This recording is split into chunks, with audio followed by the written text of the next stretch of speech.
Hello everyone. तो आज हम बात करेंगे कि माइंड का बेसिक नेचर क्या होता है। तो ये थी इस चैनल की फर्स्ट वीडियो। ये चैनल मैंने शुरू मोनेटाइजेशन के लिए नहीं किया था, ना ही किसी को कुछ सिखाने के लिए एज़न। इस चैनल की शुरुआत मैंने इसलिए की थी क्योंकि मैं सोचता था कि जो मैंने सीखा है उसे वीडियो की फॉर्म में यूट्यूब पे डाल देता हूँ, ताकि कल को भूल जाऊँ तो अपनी ही वीडियोस को देखकर दोबारा सीख लूँ। ये सुनने में थोड़ा अजीब लगेगा, बट मेन रीज़न यही था। ऑल्दो जब मैंने वीडियोस अपलोड करना शुरू किया तो मैंने ये कोशिश की कि दूसरे भी सीखें। चैनल पे 1000 सब्सक्राइबर पूरे हो चुके हैं। ये वीडियो मेरा एक छोटा सा वे है आप सबको थैंक्स कहने का, एक Q&A की फॉर्म में। ऑल्दो अगर आप भी चाहते हैं कि मैं आपके भी क्वेश्चंस लूँ तो कमेंट सेक्शन में अपने क्वेश्चंस को लिख देना। Q&A का हम सेकंड पार्ट बनाएंगे, वहाँ आपको आंसर देंगे। जब इस चैनल की शुरुआत हुई थी तो मैं साउंड ऑफ साइलेंस को परम सत्य मानकर प्रमोट करता था। ऑल्दो वो मेरी अज्ञानता थी, क्योंकि एनलाइटनमेंट क्या है ये मैंने बहुत बाद में जाना। पर हाँ, अगर उस वक्त वो अज्ञानता मेरे अंदर ना होती तो शायद मैं अध्यात्म में कभी आता ही नहीं, क्योंकि मेरा अध्यात्म में एज़ इन कोई इंटरेस्ट नहीं था। मेरा इंटरेस्ट तो मन को जानने में था, इंद्रियों की प्रवृत्ति को समझने में था। मैं बचपन से सब में था, लेकिन आत्मा वाले टॉपिक पर कोई खास इंटरेस्ट नहीं था। हाँ, मन को काबू करना, इंद्रियों को काबू करना, कर्म योग के रहस्य जानना, इस सब में बहुत था इंटरेस्ट, पर एज एन आत्मा में कोई इंटरेस्ट नहीं था। अगर आप मेरी वीडियोस को ऑब्ज़र्व करोगे, जो चैनल की सबसे शुरू की वीडियोस हैं, आपको उनमें बहुत एरोगेंस दिखेगा। होता ही है, जब बहुत जल्दी हम कुछ सीख लेते हैं तो एरोगेंस आ ही जाता है। वो कहते हैं ना, बिना तपस्या के मिला वरदान श्राप बन जाता है। वैसा ही कुछ था। एक बंदे से मेरी मुलाकात हुई, जिनका नाम मैं नहीं लूँगा क्योंकि वो थोड़ा फेयर नहीं होगा। यूट्यूब के थ्रू ही हुई थी, कमेंट सेक्शन के थ्रू। वो साउंड ऑफ साइलेंस को परम सत्य मानते हैं। उन्होंने मुझे एक योग की डायरेक्शन दी, ऑल्दो उसे मैं अपनी लाइफ में एक डाउनफॉल की तरह देखता हूँ, क्योंकि उससे मैं बहुत भटका हूँ एक गलत डायरेक्शन की ओर। लेकिन स्लोली गुरु माँ आदिशक्ति के कारण सही दिशा में आ ही गया। और फिर मैंने जाना कि एनलाइटनमेंट क्या है, सेल्फ रियलाइजेशन क्या है। और जिसको मैं सेल्फ रियलाइजेशन समझता था, वो केवल एक इंटेलेक्चुअल रियलाइजेशन है। जब आपने बुद्धि के थ्रू ये समझ लिया कि आप कौन हो, कि आप शिव हो, शिवोहम अहम ब्रह्मास्मि, ये आपने लॉजिकली समझ लिया। कॉन्शियसनेस क्या है, वो मन और शरीर से कैसे अलग है, ये भी समझ लिया। लेकिन ये इंटेलेक्चुअल रियलाइजेशन है, इससे कुछ नहीं होता। असली रियलाइजेशन तो समाधि में होता है, जिस तक पहुंचने के भिन्न भिन्न तरीके हैं, जैसे कर्म योग, राजयोग, हठ योग, etc। उस बंदे ने मेरे अंदर एक भ्रम भी पैदा किया था। ऑल्दो मैं उस बंदे को किसी भी चीज़ के लिए ब्लेम नहीं करूँगा, क्योंकि जाहिर सी बात है वो मेरी अज्ञानता थी, उस बंदे की नहीं। उस बंदे ने मुझे एक चीज़ में डाला जिसे इल्यूमिनाटी कहते हैं या फ्रीमैसनरी। मैं हर किसी पे शक करने लगा था। मेरे अंदर एक ऐसा भाव आने लगा कि मैंने कुछ ऐसा जान लिया है जो कोई नहीं जानता। एक एरोगेंस का भाव। ज़्यादातर जो लोग फ्रीमैसनरी और इल्यूमिनाटी को अंधा मानते हैं, उसके पीछे कारण यही होता है कि उनके मैं को संतोष मिलता है, उनके अहंकार को संतोष मिलता है कि उन्होंने कुछ ऐसा जान लिया जो कोई और नहीं जानता इस दुनिया में। दुनिया मूर्ख है और मैं जानता हूँ कि ये सब झूठ है, मूर्खता है और कुछ भी नहीं। अब मैं ये नहीं कह रहा कि वो पूरी तरह से झूठ है, लेकिन उस पर किसी और दिन बात करेंगे। पर हाँ, इंटरनेट पे जो भी है वो एंटरटेनमेंट के अलावा और कुछ भी नहीं है। अगर आप YouTube की 2-4 वीडियोस को देखकर ये सोच रहे हो कि आपने पूरे वर्ल्ड के सीक्रेट सोसाइटी को समझ लिया है, अगर वो एग्जिस्ट भी करती है तो वो मूर्खता है और कुछ भी नहीं। खैर, उस बिलीव के कारण मैं स्वामी विवेकानंद तक पर शक करने लगा और सदगुरु पे भी शक करने लगा। इसका रिजल्ट क्या आया कि मेरे पास सवाल तो थे पर जवाब नहीं थे, क्योंकि जिन लोगों ने उनके जवाब दिए थे मैं उन्हें झूठा बोलता था, मैं उन्हें इल्यूमिनाटी कहता था, जिसका मुझे अब सबसे ज़्यादा रिग्रेट होता है, क्योंकि जिन लोगों को मैं सबसे ज़्यादा झूठा बोलता था उन लोगों को मैं सबसे ज़्यादा मानता हूँ अब, जैसे स्वामी विवेकानंद, रामकृष्ण परमहंस। मेरे दिल में एक विशेष स्थान है उनके लिए। इस अज्ञानता को दूर माता ने किया धीरे धीरे।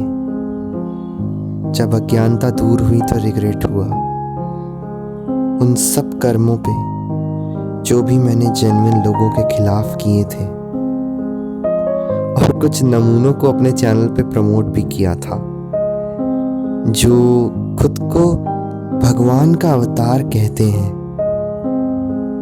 मैं उन्हें जज करने वाला कोई भी नहीं हूँ। अहंकार उनमें है या नहीं वो शिव जाने, लेकिन मुझे एक बात समझ में आ गई है कि वो लोग अपना व्यापार कर रहे हैं, इससे ज़्यादा और कुछ भी नहीं। खैर, धीरे धीरे चैनल में इतना सब बदलाव हुआ। फाइनली चीज़ों को जानना शुरू किया और बताना शुरू किया मैंने। जेन्युइन लोगों को प्रमोट करना भी शुरू किया। लोग सदगुरु के ऊपर अजीब अजीब सी वीडियोस बनाते हैं, उनको ना जाने क्या क्या बोलते हैं, लेकिन अगर आप उनके माइंडसेट को स्टडी करोगे तो आपको उसमें फॉल्ट नज़र नहीं आएगा। वो थोड़े से बिजनेस ओरिएंटेड ज़रूर हैं, थोड़ा सा ईशा फाउंडेशन की ओर ज़्यादा फोकस करते हैं, लेकिन उसमें मुझे कोई बुराई नज़र नहीं आती, क्योंकि अल्टीमेटली वो अगर बिजनेस भी कर रहे हैं तो उससे भी कहीं ना कहीं योग और ध्यान का प्रचार तो हो ही रहा है, और उनकी मानसिकता बहुत अच्छी है। अगर आप ध्यान से उन्हें ऑब्जर्व करो, उनमें एक इन्फेक्शन है। उनको सुनने के बाद आपको नेचर से जुड़ने का मन करेगा, नेचर में खोने का मन करेगा, लाइफ सेंसिटिव होने का मन करेगा। जो लाइफ के प्रति, प्राण के प्रति, नेचर के प्रति सेंसिटिव है, वही तो सारे रहस्यों को जान पाता है। खैर, अज्ञानता का अंत हुआ और जिन विवेकानंद जी को, जिस वेदांत को मैंने ठुकराया था, वही आज मेरे सबसे पास है। वो जो पर्सन थे, अगेन मैं उनको ब्लेम नहीं कर रहा, पर कुछ बातें हैं जो मैं शेयर करना चाहता हूँ। उन्होंने ये भी कहा था कि शिव या आदि योगी झूठ है, ऐसा कोई नहीं था कभी। वो सिर्फ एक मेटाफोर है, एक सिंबॉलिक है। वो सिंबॉलिक डेफिनेटली है, लेकिन सिर्फ सिंबॉलिक नहीं है, वो सच में भी एग्जिस्ट करते हैं। वो निराकार हैं, लेकिन साकार भी हैं। जो उन्हें केवल निराकार मानते हैं वो भी मूर्ख हैं, और जो साकार मानते हैं वो भी। शिव को किसी भी चीज़ से लिमिट नहीं किया जा सकता। वो लिमिट्स के परे हैं और आप उनको केवल निराकार बोलकर भी लिमिट कर रहे हो और केवल साकार बोलकर भी लिमिट कर रहे हो। खैर, मुझे ये थॉट कभी मंजूर नहीं था। मेरा दिल हमेशा कहता कि शिव सच में है, वो एग्जिस्ट करते हैं, वो एक सिर्फ सिंबॉलिक नहीं है। हाँ, सिंबॉलिक है, जैसे उनका त्रिशूल 3 गुणों पे उनके नियंत्रण को दर्शाता है, उनका डमरू ओमकार की ध्वनि को दर्शाता है। वो डेफिनेटली सिंबॉलिक है, लेकिन सिर्फ सिंबॉलिक नहीं है, वो सच में भी है। कृष्णा सच में आए थे महाभारत के युद्ध में इस धरती पर। वो सिर्फ सिंबॉलिक नहीं है। रामचंद्र जी और रामायण सच में हुई थी, वो सिर्फ राजयोग की सिंबॉलिक स्टोरी नहीं है। ये सब अंधविश्वास जब मेरे दूर हुए तब मुझे समझ में आया कि मैं उजाले से कितना दूर था और अपने अहंकार और अज्ञानता में कितना डूबा हुआ था। इसके लिए मैं उस इंसान को, अगर वो ये वीडियो देख रहा है तो, ब्लेम नहीं करूँगा, बल्कि थैंक्स कहूँगा कि उसने मुझे अज्ञानता के दर्शन करवाए, उस अंधकार के दर्शन करवाए जिसमें मुझे रोशनी की अहमियत समझ में आई। चलिए अब आप सबके कुछ क्वेश्चंस को लेते हैं। तो पहला कमेंट है जोशाना शिवंती। आई गेस आपका नाम शिवंती होगा। तो बहन, आपका सवाल है, प्लीज़ आप अपने फ्यूचर प्लान्स के बारे में कुछ बताएं। स्पिरिचुअलिटी में आप आगे क्या करना चाहते हैं? आप शादी करेंगे या नहीं? घर चलाने के लिए आप क्या करते हैं? क्या आपको उस कर्म में मन लगता है? पेरेंट्स सपोर्टिव है या नहीं? और गुरु से रिलेटेड इतने सारे सवाल। चलिए एक एक करके आपके सारे सवालों का जवाब देते हैं। सबसे पहले गुरु, क्योंकि गुरु गोविंद दो खड़े काके लागू पाए, बलिहारी गुरु आपने गोविंद दियो बताए। जब गुरु का टॉपिक हो तो दूसरे टॉपिक से पहले उन्हीं का स्मरण करना चाहिए। मेरी गुरु माँ, माता पार्वती, माता आदिशक्ति, वही मेरी गुरु हैं। वही मुझे दिशा दिखाती हैं। वही संसार में सारे गुरुओं के पीछे हैं। फिजिकल गुरु अगर नहीं है तो माँ को अपना गुरु मान लो। अपने मैं को मिटा दो। कहो कि मैं कुछ नहीं करता, जो होता है माँ के गुणों के अनुसार होता है। सत्व, रजस और तामस तीनों ही माँ प्रकृति के गुण हैं, जिनके अनुसार कार्य अपने आप होता है। आप कुछ नहीं कर सकते, आप सिर्फ देखते हैं। जो करती हैं वो माँ करती हैं। जिस प्रकार बारिश अपने आप हो रही है, नदियाँ अपने आप बह रही हैं, सूर्य अपने आप चमक रहे हैं, सारे ग्रह अपने आप घूम रहे हैं, उसी प्रकार मनुष्य कुछ नहीं करता, अपने आप हो रहा है सब प्रकृति के अनुसार, गुणों के अनुसार। तो खुद का ये अहंकार ना करें कि आप कुछ करते हैं।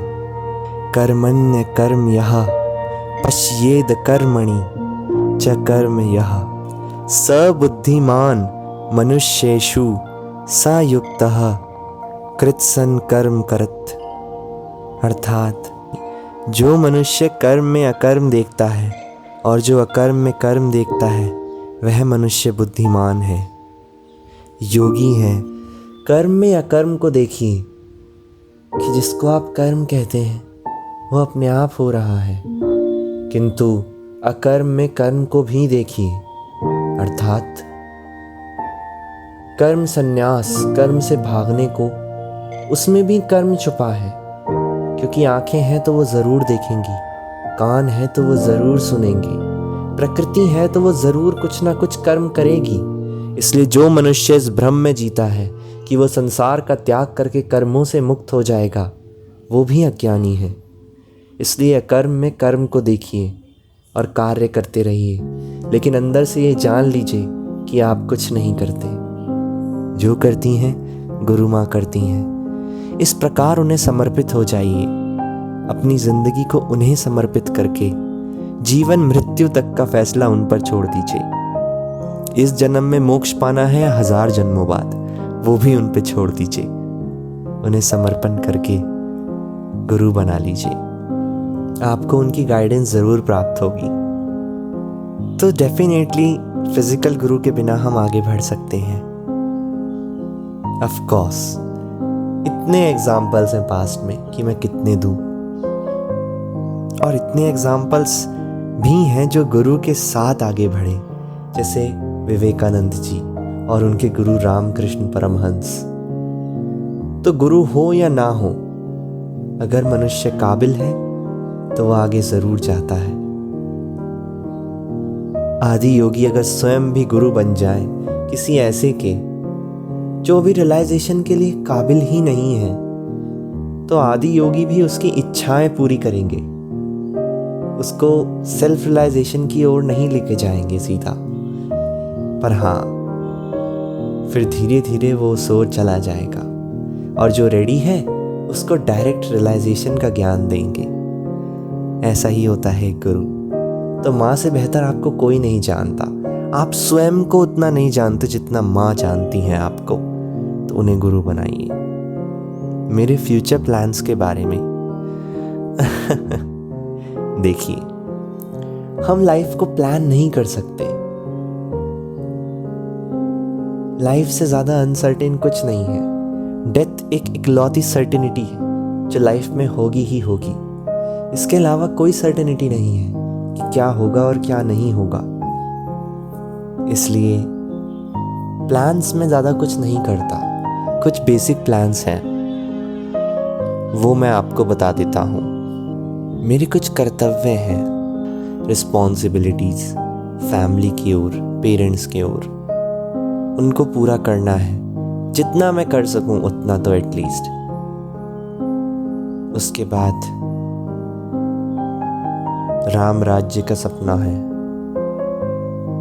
एक सुंदर भविष्य का सपना है, सतयुग का सपना है, उसको भी पूरा करने की ओर बढ़ना है। उसके अलावा भी बहुत सारे काम करना चाहता हूँ। बस यही सब प्लान्स हैं। मैं चैनल को पहले मोनेटाइज नहीं कर रहा था, क्योंकि हाँ, मेरे अंदर एक अजीब सा घमंड था कि मैं निष्काम कर्म करूँगा। बट फिर मैंने जब दिमाग लगाकर सोचा, तो अगर मुझे अपने सपने की ओर बढ़ना है, राम राज्य का सपना, तो उसमें क्या चीज़ ज़रूरी है? समय। मुझे समय देना होगा और फाइनेंशियल सपोर्ट होना चाहिए। ये 2 चीज़ें मस्ट हैं। तो अगर इस सपने को आगे ले जाने में ही फाइनेंशियल सपोर्ट भी मिल जाए, अपने आप ही यूट्यूब से थोड़े से पैसे ही आए, तो मैं और इफ़ेक्टिवली इस पे काम कर पाऊँगा। तो मैंने डिसाइड किया कि मैं चैनल मोनेटाइज ज़रूर करूँगा। मैं बुक्स भी लिख रहा हूँ, पर क्योंकि पब्लिशर का भी खर्चा होता है तो पेड तो करना होगा। उसके अलावा मैं अपना साइड बिजनेस खोलना चाहता हूँ, जिस पे मैं काम कर रहा हूँ। स्पिरिचुअलिटी में आगे क्या करना चाहता हूँ, किंतु स्पिरिचुअलिटी का तो कभी आरंभ ही नहीं हुआ, ना उसका कभी अंत होता है। हम सुबह से लेकर रात तक जो भी करते हैं वो सब आध्यात्मिक ही है। इंसान अपनी इच्छाओं की पूर्ति क्यों करता है? संतोष के लिए। और संतोष की चाह ही एक साधक करता है कि उसके प्रश्नों का जवाब उसको मिले, मोक्ष प्राप्त हो। मोक्ष संतोष के बिना संभव नहीं है। सच कहूं तो संतोष का दूसरा नाम ही मोक्ष है।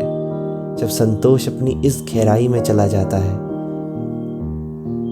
कि आपके पास इस शरीर को सस्टेन करने की भी वजह नहीं बचती। इतना संतोष होता है, तभी आप निर्विकल्प समाधि में जाते हो। आपके क्वेश्चन का मैं मतलब समझ गया, पर अगेन कुछ भी प्लान नहीं होता। मैं अपना जीवन माँ को समर्पित कर चुका हूँ। माता पार्वती जो चाहेंगी वो कर देंगी, जहाँ ले जाना चाहेंगी वहाँ ले जाएंगी, जो उनकी इच्छा। शादी लाइफ को डिनाई करना एक गलत चीज़ है, और मैं कभी लाइफ डिनाइंग फ़िलॉसफी को प्रमोट नहीं करता। अनलेस कोई ऐसा इंसान है जो सब एक्सपीरियंस कर चुका है दुनिया में, वो संन्यास ले तो समझ में आता है, पर नॉर्मल इंसान को संन्यास लेने की कोई आवश्यकता नहीं। ब्रह्मचर्य ज़रूरी है, लेकिन गृहस्थ भी एक संसार का इम्पॉर्टेंट पार्ट है। कर्म योग की प्रशंसा मैं हमेशा कर्म संन्यास से ज़्यादा ही करता हूँ। इसका कारण यही है कि कर्म योगी ही दुनिया को चलाता है, संसार को चलाता है।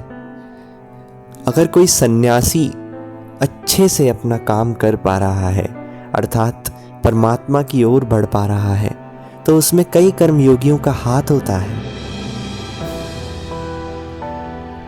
इसलिए कर्म योग की प्रशंसा मैं हमेशा करता हूँ।